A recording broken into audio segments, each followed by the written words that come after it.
అదే first cinema అది వెళ్ళినప్పుడు కూడా మీరు అన్నింటిలో మీరు చాలా మీరు ఇన్వాల్వ్ అయ్యేవారు. ప్రతి దాంట్లో స్టోరీల నుంచి సీన్స్ నుంచి కొన్ని సీన్స్ మీకు నచ్చకుంటే మీరు వినాయక్ మీరు చెప్పలేకపోతే మీరు నా చెప్పేవాళ్ళు నిత్యం చెప్పా ఈ సీన్ బాగా గుర్తున్నా దాంట్లో ఉంటుంది ఒక ఎపిసోడ్ ఒకటి టాలీగట్ ఎపిసోడ్ ఉంటుంది ఒకటి అది సినిమా లేదు.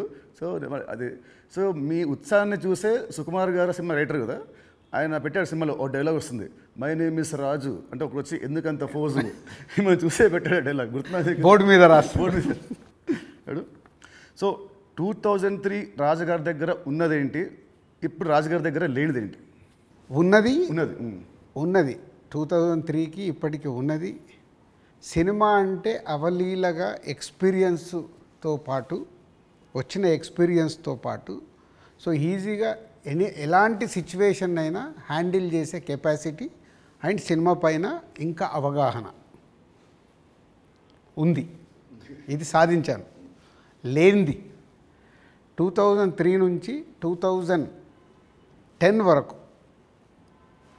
ఒక్కొక్క సినిమా తీస్తూ ఒక్కొక్క కొత్త డైరెక్టర్తో జర్నీ చేస్తూ అద్భుతమైన జాబ్ సాటిస్ఫాక్షన్తో జర్నీ చేశా.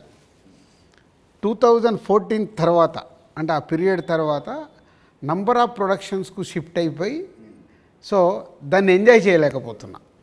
అది ఇప్పుడు లేదు. ఆ ఎంజాయ్మెంట్ లేదు. Job satisfaction enjoyment job satisfaction ఉంది.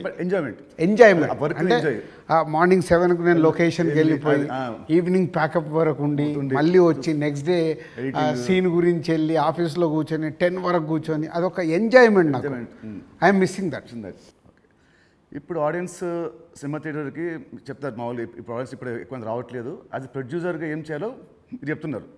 ఫర్ అ చేంజ్ మీరు హీరో అయితే హీరోగా మీరు ఆడియన్స్ థియేటర్ రావడానికి మీరు ఏం చేస్తారు?